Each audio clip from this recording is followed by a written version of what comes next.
Agora as questões 11 e 12. A 11. Quais as condições necessárias para que a palavra dos espíritos superiores nos chegue sem qualquer alteração? Resposta: desejar o bem e repelir o egoísmo e o orgulho. Ambos são necessários. 12.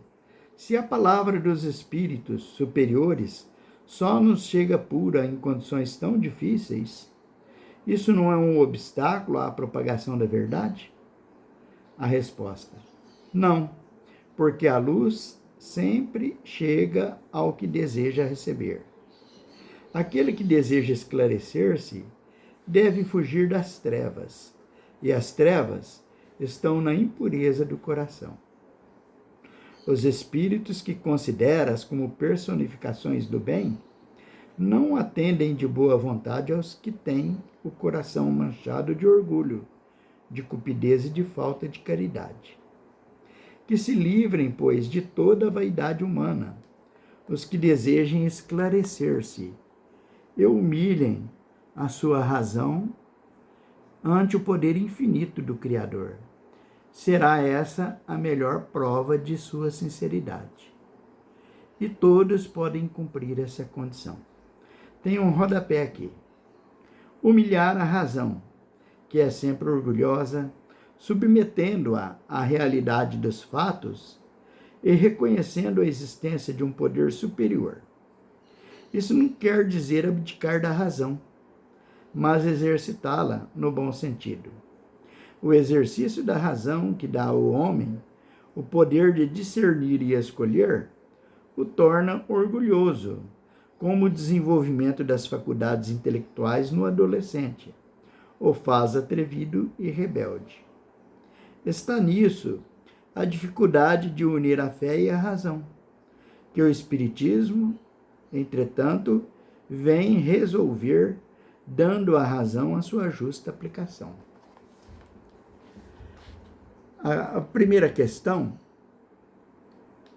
os Espíritos nos ensinam que para que a gente consiga um bom convívio com os bons espíritos e que sejamos instrumentos fiéis a eles, é que a gente lute muito contra a nossa vaidade e contra o nosso orgulho.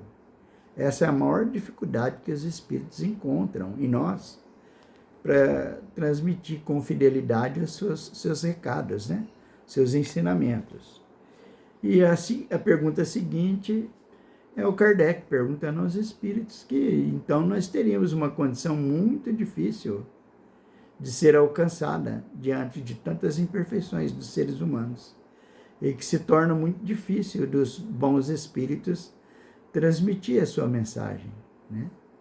Mas os espíritos respondem que não, que há entre nós aqueles seres imperfeitos, que todos somos, mas que lutam contra o seu orgulho, a sua vaidade, contra as suas limitações, que trabalham a humildade e que assim se tornam simpáticos aos espíritos.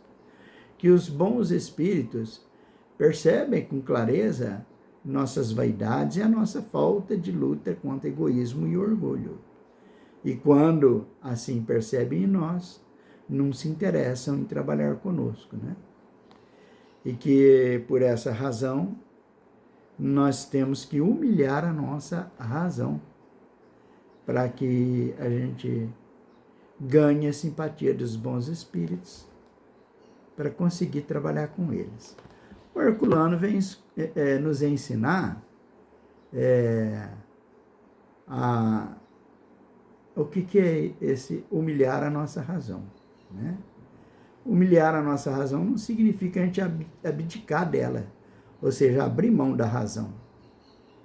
Pelo contrário, a razão tem que trabalhar juntamente com os nossos valores morais, de humildade, de sinceridade, porque senão nós seremos iguais colegiais, jovens, né? Que na medida em que vão ganhando conhecimento e entendimento da vida, se tornam vaidosos e orgulhosos. Nós somos assim ainda. E em espiritismo, em mediunidade, se a gente ficar se achando importante, porque somos médiuns, porque recebemos mensagens que trouxe ilustrações valiosas, se nós não lutarmos contra o orgulho e a vaidade, isso é falta de humilhar a nossa razão. Ou seja, a gente raciocinar, lembrar que não é da gente, quem trouxe aquela mensagem foram os espíritos e não nós, que nós não temos motivo nenhum para ficar pavoneando isso, né? Para ficar se enchendo de beleza exterior, sendo que a beleza verdadeira é a interior. Então é preciso mesmo a gente usar sempre a razão, porque é a razão que nos dá discernimento.